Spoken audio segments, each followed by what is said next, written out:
Hello friends and welcome back to my YouTube channel. तो आज की इस वीडियो में हम लोग डिस्कस करने वाले हैं सौर मंडल में पृथ्वी। चैप्टर नंबर 1 है ये आपका क्लास 6 का। तो चलिए स्टार्ट करते हैं। देखिए इसमें कुछ मेन नहीं पढ़ेंगे हम, ये फालतू का बकवास नहीं पढ़ेंगे कि आओ कुछ करके सीखें और सूर्यास्त के बाद आकाश को देखना कितना अच्छा होता है, ये सब हम इसमें डिस्कस नहीं करेंगे। जो मेन टॉपिक्स हैं हमारे, मेन पॉइंट्स हैं, हम ओनली उनको ही पढ़ेंगे, ठीक है। तो चलिए स्टार्ट करते हैं। देखिए पूर्ण चंद्रमा को लगभग 1 महीने में एक बार देख सकते हैं। किसको? चांद को। जो हमारा पूरा चंद्रमा होता है उसको हम 1 महीने में ही देख सकते हैं एक बार। तो पूर्ण चंद्रमा वाली रात को क्या कहते हैं हम लोग? पूर्णिमा कहते हैं। जिस दिन हमें पूरा चांद नज़र आता है उसको हम पूर्णिमा कहते हैं। 15 दिन के बाद आप इसे नहीं देख सकते। 15 दिन के बाद क्या होता है? जो पूर्णिमा का चांद होता है उसको हम 15 दिन बाद नहीं देख सकते। ये नए चंद्रमा की रात्रि या अमावस्या होती है, इसको हम क्या कहते हैं? अमावस्या।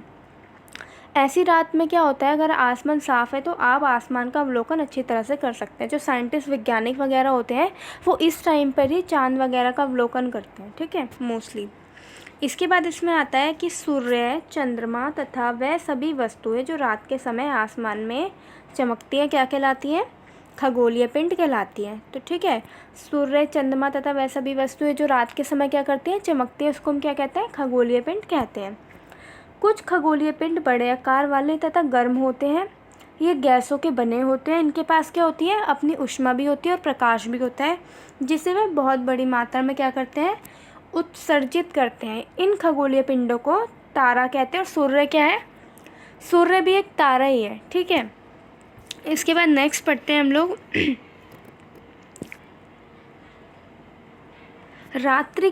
रात्रि में आसमान की ओर देखते समय आप तारों के विभिन्न समूह द्वारा बनाई गई विभिन्न आकृतियों को देख सकते हैं। रात के समय क्या होता है? जो तारे होते हैं वो विभिन्न तरह की आकृतियाँ बनाते हैं, ठीक है। इन आकृतियों को क्या कहते हैं? नक्षत्र मंडल कहते हैं। क्या कहते हैं? नक्षत्र मंडल। अर्जा मेजर तथा बिग बियर इसी प्रकाश का एक नक्षत्र मंडल है, ठीक है। इन्हें हम बहुत आसानी से पहचान में आ जाते हैं। नक्षत्र मंडल, सप्तऋषि, ये 7 तारों का एक समूह होता है। सप्तऋषि किसको कहते हैं? ये एक 7 तारों का समूह होता है जो कि नक्षत्र मंडल अर्सा मेजर का एक भाग है, ठीक है। तो आप देख सकते हैं ये पूर्व है, ये हमारा पश्चिम है, और उत्तर दिशा में ध्रुव तारा जो होता है, ये ध्रुव तारा उत्तर दिशा में निकलता है। ये हमारा पश्चिम है और पूर्व है। पश्चिम और पूर्व के बीच में हमारा उत्तर दिशा में ध्रुव तारा निकलता है। और ध्रुव तारा जो होता है ये सबसे बड़ा मतलब सबसे दूरी पे होता है, सबसे ऊपर होता है, और ये ना अपना स्थान चेंज नहीं करता। और तारे जो होते हैं वो अपने स्थान से थोड़े से सरक जाते हैं, लेकिन ध्रुव तारा होता है ये अपने ही स्थान पर रहता है। तो आप इस बात को याद रखिएगा। इसके बाद देखिए, प्राचीन समय में लोग रात्रि में दिशा का निर्धारण तारों की सहायता से करते थे। प्राचीन समय में क्या होता था? लोग रात्रि में मतलब दिशा का जो निर्धारण होता था वो तारों की सहायता से करते थे। उत्तरी तारा उत्तर दिशा को बताता है। देखिए उत्तरी तारा जो होता है किसको बताता है? उत्तरी दिशा को बताता है। इसको हम ध्रुव तारा कहते हैं। ये आसमान में हमेशा एक ही स्थान पर रहता है, ठीक है। ये कहाँ पे रहता है? आसमान में एक ही स्थान पर रहता है। तो आप ये याद रखिएगा। इसके बाद आता है ग्रह क्या होते हैं। देखिए कुछ खगोलीय पिंडों में अपना प्रकाश एवं ऊष्मा नहीं होती, वे तारों के प्रकाश से प्रकाशित होते हैं। ऐसे पिंड क्या कहलाते हैं? ग्रह कहलाते हैं। इनके पास क्या होता है? ना ही अपना प्रकाश होता है और ना ही ऊष्मा होती है। जो अन्य तारे होते हैं उन्हीं के प्रकाश से क्या होता है? चमकते हैं। ऐसे पिंडों को क्या कहते हैं हम लोग? ग्रह कहते हैं। और ग्रह को अंग्रेजी में क्या कहते हैं? प्लैनेट कहते हैं। ग्रीक भाषा के प्लैनेटाई शब्द से बना है, जिसका अर्थ क्या है? परिभ्रमक अथवा चारों ओर घूमने वाले। तो इम्पॉर्टेंट है, आपको पता होना चाहिए, ठीक है। प्लैनेट को हम ग्रह कहते हैं। ग्रीक भाषा का शब्द है प्लैनेटाई। इसका क्या अर्थ होता है? परिभ्रमक अर्थात चारों ओर घूमने वाले। ना तो इनके पास अपना ऊष्मा होता है और ना ही अपना प्रकाश होता है, ठीक है। पृथ्वी जिस पर हम रहते हैं ये क्या है? ये भी एक ग्रह है। क्या है ये? ये भी एक ग्रह है। ये अपना संपूर्ण प्रकाश एवं ऊष्मा सूर्य से प्राप्त करता है। देखिए पृथ्वी जो है ये भी एक ग्रह है और ये अपना संपूर्ण प्रकाश एवं ऊष्मा कहाँ से प्राप्त करता है? सूर्य से प्राप्त करता है, जो पृथ्वी के सबसे नज़दीक का तारा है। देखिए पृथ्वी क्या है? सबसे नज़दीक का तारा है। पृथ्वी को बहुत अधिक दूरी से जैसे चंद्रमा से देखने पर यह चंद्रमा की तरह ही चमकती हुई प्रतीत होती है, ठीक है। इसके बाद ये कुछ रोचक तथ्य हैं। बृहस्पति, शनि, यूरेनियस के चारों ओर छल्ले हैं। ये छल्ले विभिन्न पदार्थों के असंख्य छोटे छोटे पिंडों से बने होते हैं। पृथ्वी से इन छल्लों को शक्तिशाली दूरबीन की सहायता से देखा जा सकता है। ठीक है, इसके बाद देखिए ये आपका एक चित्र है, देखिए एक सेकेंड। तो ये आपका क्या होता है, ये हमारा सूर्य है। ठीक है, सूर्य के बाद क्या आता है हमारा बुध, ये हमारे प्लैनेट्स हैं। उसके बाद हमारा वीनस आता है जिसको हम शुक्र कहते हैं। उसके बाद अर्थ, पृथ्वी हमारी तीसरे स्थान पर है, देखिए पृथ्वी। उसके बाद हमारा मंगल जिसको मार्स कहते हैं। उसके बाद बृहस्पति, जुपिटर हमारा यहाँ पे आता है। उसके बाद शनि, सैटर्न कहते हैं इसको हम। इसके बाद हमारा यूरेनियस और नेपच्यून। यूरेनियस को हिंदी में आई गेस अरुण कहते हैं और नेपच्यून को वरुण कहते हैं। तो ये भी आपको पता होना चाहिए। और ये जो होते हैं ये आपका बुध, शुक्र, पृथ्वी, मंगल, ये क्या है, ये आपके आंतरिक ग्रह कहलाते हैं। इसके बाद ये आपके बृहस्पति, शनि, यूरेनियस और नेपच्यून, ये क्या है आपके बाहरी ग्रह कहलाते हैं, ब्रह ग्रह कहते हैं। ये जो आंतरिक ग्रह होते हैं ये किन के बने होते हैं, चट्टानों के बने होते हैं। ठीक है, और ये जो बाहरी ग्रह होते हैं किसके बने होते हैं, ये आपके तरल पदार्थ और गैसों के द्वारा बनाए जाते हैं। और ये सूर्य से बहुत दूर होते हैं और काफ़ी बड़े आकार के होते हैं। जबकि हमारे बुध, शुक्र, पृथ्वी और मंगल है, ये क्या है, ये सूर्य के काफ़ी नज़दीक होते हैं और चट्टानों के बने होते हैं। तो ये छोटी सी बात थी, आई होप आपको क्लियर हो गई होगी। ठीक है, इसके बाद आता है आपका ये कि आसमान में दिखने वाला चंद्रमा एक उपग्रह है। देखिए आसमान में जो दिखने वाला चंद्रमा जो है उसको हम उपग्रह कहते हैं। ये एक ऐसा मतलब एक ही उपग्रह है हमारा जिसे हम चंद्रमा कहते हैं। ये हमारे पृथ्वी का सहचर है, इसके चारों ओर चक्कर लगाता है। हमारे पृथ्वी के समान 7 अन्य ग्रह हैं जो सूर्य से प्रकाश एवं ऊष्मा प्राप्त करते हैं। ठीक है, पौराणिक रोमन कहानियों में कहा गया है सोल जो है सूर्य को देवता कहा जाता है। सोल सूर्य देवता को कहा जाता है। ठीक है, सौर शब्द का अर्थ क्या है, सूर्य से संबंधित, इसलिए सूर्य के परिवार को सोलर सिस्टम कहा जाता है। सौर शब्द का अर्थ उपयोग करते हुए और अधिक शब्दों को लिखें।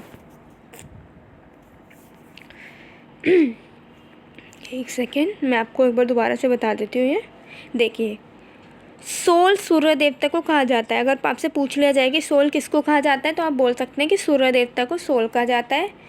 सौर का शब्द क्या है, सूर्य से संबंधित है, इसलिए सूर्य के परिवार को सौरमंडल कहा जाता है। सौर शब्द का उपयोग करते हुए और अधिक शब्दों को लिखिए। तो आपको बस इतना याद करना है, यहाँ से लेकर सोल और यहाँ तक सौरमंडल कहा जाता है। इसके बाद देखिए सौरमंडल क्या है।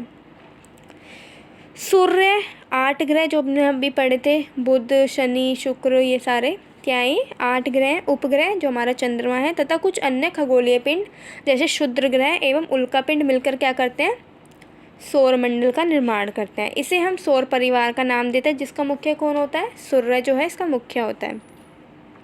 तो सबसे पहले हम पढ़ते हैं कि सूर्य क्या होता है। देखिए सूर्य सौरमंडल के केंद्र में स्थित है। जो सूर्य है वो कहाँ पे स्थित है, सौरमंडल के केंद्र में। ये बहुत बड़ा है एवं अत्यधिक गर्म गैसों से बना हुआ है। ठीक है, इसका खिंचाव बल इससे सौरमंडल को बांधे रखता है। सूर्य सौरमंडल के लिए प्रकाश एवं ऊष्मा का एकमात्र स्रोत है। सूर्य क्या है, सौरमंडल के लिए मतलब सूर्य ही है जो सौरमंडल के प्रकाश एवं ऊष्मा को एकत्रित करता है, मतलब कि इकट्ठा करता है, एकमात्र स्रोत है ये इसका। लेकिन हम इसकी अत्यधिक तेज ऊष्मा को महसूस नहीं कर पाते क्योंकि सबसे नज़दीक का तारा होने के बावजूद ये हमसे बहुत दूर है। ठीक है, सूर्य पृथ्वी से लगभग 15 करोड़ मीटर दूर है। सूर्य जो है वो पृथ्वी से कितनी दूर है, 15 करोड़ मीटर, 15 करोड़ किलोमीटर दूर है। ठीक है, इसके बाद देखो यहाँ पे एक शब्द की उत्पत्ति बताई गई है। ऐसे बहुत से शब्द जिनका उपयोग हम एक भाषा में करते हैं, अक्सर वह दूसरी भाषाओं के लिए अक्सर वह दूसरी भाषाओं के लिए गए शब्द हो सकते हैं। उदाहरण के लिए जियोग्राफी एक अंग्रेजी शब्द है। यह ग्रीक भाषा से लिया गया है जिसका अर्थ है पृथ्वी का विवरण। ये 2 ग्रीक शब्दों से मिलकर बना है। कौन कौन से शब्द हैं जिनसे मिलकर बना है, जी शब्द का अर्थ है ग्राफिया, जी का मतलब है पृथ्वी एवं ग्राफिया का अर्थ है लिखना। ठीक है, तो आपको पता चल गया कि जियोग्राफी किसको कहते हैं और इसको कहाँ से लिया गया है। ठीक है, तो देखिए जियोग्राफी जो अंग्रेजी का एक शब्द है, ग्रीक भाषा से लिया गया है ये, जिसका क्या अर्थ होता है, पृथ्वी का विवरण। इसको दो ग्रीक शब्दों से मिलकर बना है। जी का मतलब क्या होता है, पृथ्वी, ग्राफिया का मतलब होता है लिखना।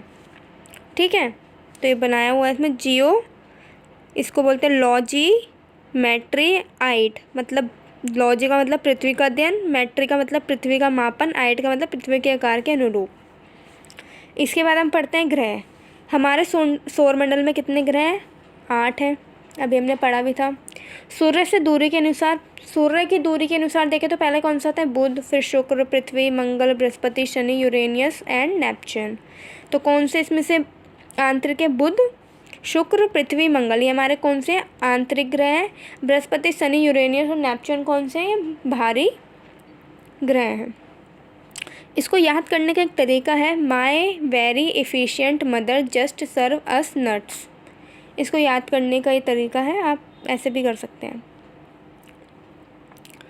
सौरमंडल के सभी 8 ग्रह एक निश्चित पथ पर सूर्य का चक्कर लगाते हैं। ठीक है, ये रास्ते दीर्घवृत्ताकार में फैले हुए, ये कक्षा कहलाते हैं।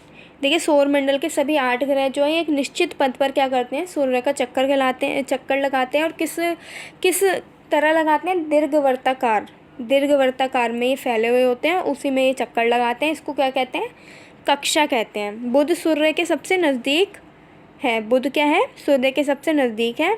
अपनी कक्षा में सूर्य के चारों ओर एक चक्कर लगाने में कितना टाइम लगता है, 88 दिन लगते हैं। उसके बाद शुक्र को पृथ्वी का जुड़वा ग्रह माना जाता है। ये क्वेश्चन 1 मार्क्स में पूछ लिया जाता है कि शुक्र को पृथ्वी का जुड़वा ग्रह माना जाता है। किसको पृथ्वी का जुड़वा ग्रह माना जाता है, तो शुक्र को, क्योंकि इसका आकार एवं आकृति लगभग पृथ्वी के ही समान होती है। ठीक है, प्लेटो भी एक ग्रह माना जाता था। देखिए प्लेटो जो था वो भी पहले ग्रह माना जाता था, लेकिन अंतर्राष्ट्रीय खगोलीय संगठन ने अपनी बैठक में अगस्त 2006 में निर्णय लिया कि कुछ समय पहले खोजे गए अन्य खगोलीय पिंड तथा प्लेटो बोने ग्रह कहे जाएंगे। तो इसको क्या कहेंगे, ये बोने ग्रह कहलाते हैं। इसके बाद आता है हमारा पृथ्वी।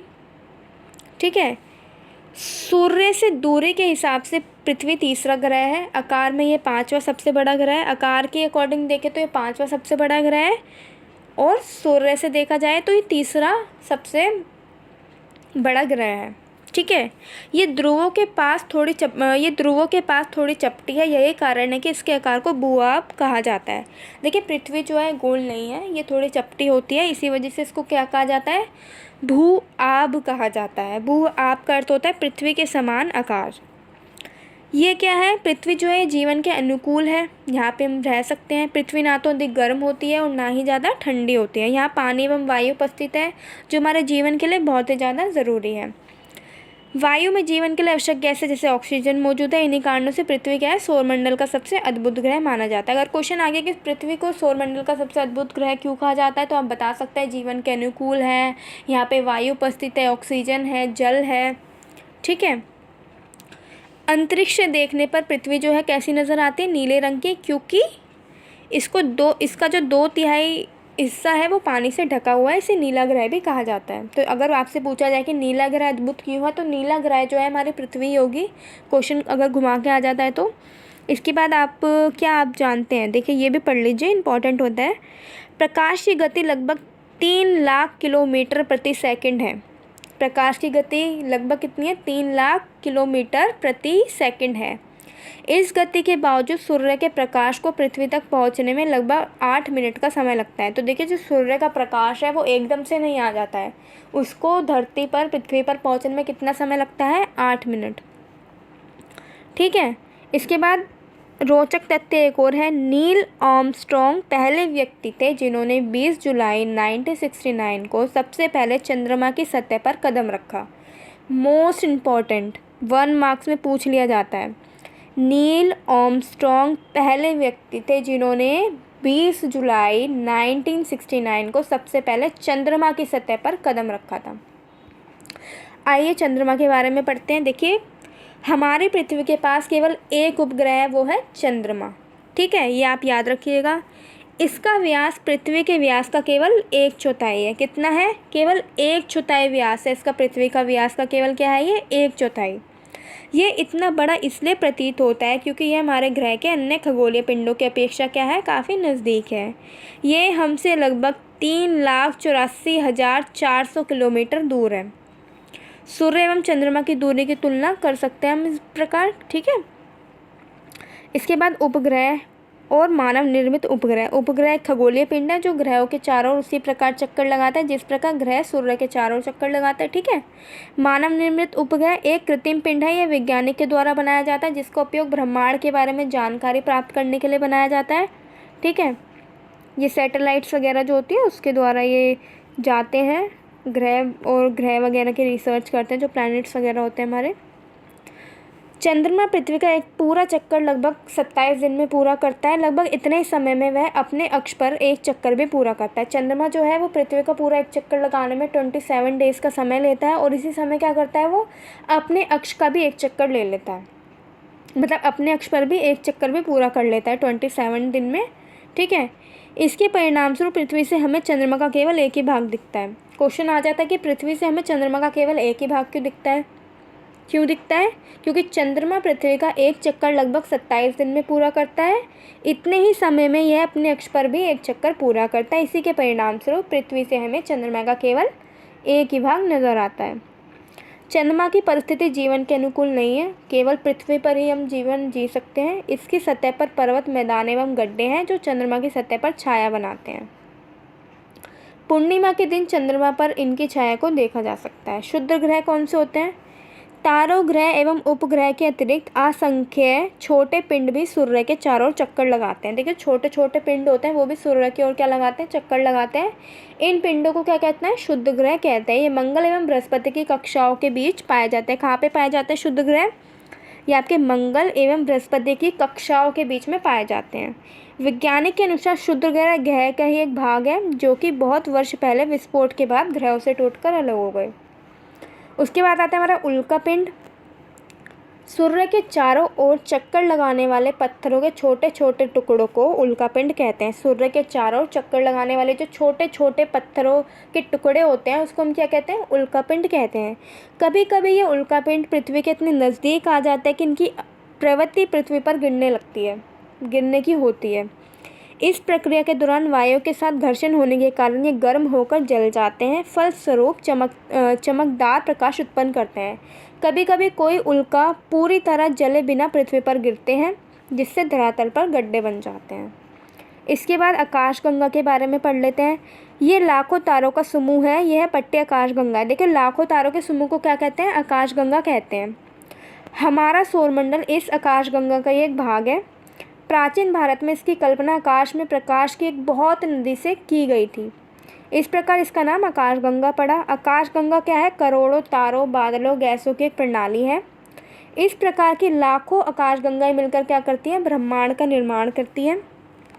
ब्रह्मांड की जो विशालता है वो इतनी ज़्यादा है, इतनी अत्यधिक है कि वैज्ञानिक अभी भी इसके बारे में क्या कर रहे हैं? जानकारी इकट्ठा कर रहे हैं, ठीक है। और ब्रह्मांड जो है ये किसका भाग है? पृथ्वी का ही, मतलब हमारा एक भाग है ब्रह्मांड भी, ओके। हम सभी क्या है? ब्रह्मांड का एक हिस्सा है। देखिए इसके क्वेश्चन आंसर कर लेते हैं फटाफट से, ठीक है, ताकि आपके लिए हेल्पफुल रहे। एग्जाम वगैरह में पूछ ले जाते हैं, बहुत इजी है। ग्रह और तारों में क्या अंतर होता है? देखिए ग्रह जो होते हैं इनके पास अपना प्रकाश और ऊष्मा नहीं होता है, जबकि तारों के पास क्या होता है? अपना प्रकाश और ऊष्मा होती है। ग्रह जो होते हैं ये तारों से छोटे होते हैं, जबकि तारे जो होते हैं ये ग्रहों की अपेक्षा काफ़ी बड़े होते हैं। सौरमंडल से आप क्या समझते हैं? सौरमंडल से आप क्या समझते हैं? सूर्य, 8 ग्रह, उपग्रह तथा कुछ अन्य खगोलीय पिंडों से मिलकर बनता है, ठीक है। सौरमंडल कहते हैं। सौरमंडल का निर्माण कैसे होता है? जो हमारे 8 ग्रह, उपग्रह और जो कुछ अन्य खगोलीय पिंड होते हैं ये सब मिलकर क्या करते हैं? सौरमंडल का निर्माण करता है। हम सौर परिवार का ही एक हिस्सा है, ठीक है। सूर्य जो है सौरमंडल के मध्य में स्थित होता है। ग्रह अपनी निश्चित कक्षा में सूर्य का चक्कर लगाता है। उपग्रह ग्रहों की परिक्रमा करते हैं। तो आप सिंपल इतना याद कीजिए, सौरमंडल से आप क्या समझते हैं? सौरमंडल जो है ये सूर्य, 8 ग्रह, उपग्रह तथा कुछ अन्य खगोलीय पिंडों से मिलकर बनता है, जिसको क्या कहते हैं? हम सौरमंडल कहते हैं। सूर्य से उनकी दूरी के अनुसार सभी ग्रहों के नाम लिखिए। हमने भी करा था कि जो बुध, सबसे पहले क्या है सूर्य के करीब कौन सा है, पहले बुध है, फिर शुक्र, पृथ्वी, मंगल, बृहस्पति, शनि, यूरेनियस, नेपच्यून। ठीक है, तो आपको सूर्य से उनकी दूरी के अनुसार सभी ग्रहों के नाम लिखने हैं। पृथ्वी को अद्भुत ग्रह क्यों कहा जाता है? क्योंकि पृथ्वी पर जीवन के अनुकूल है पृथ्वी।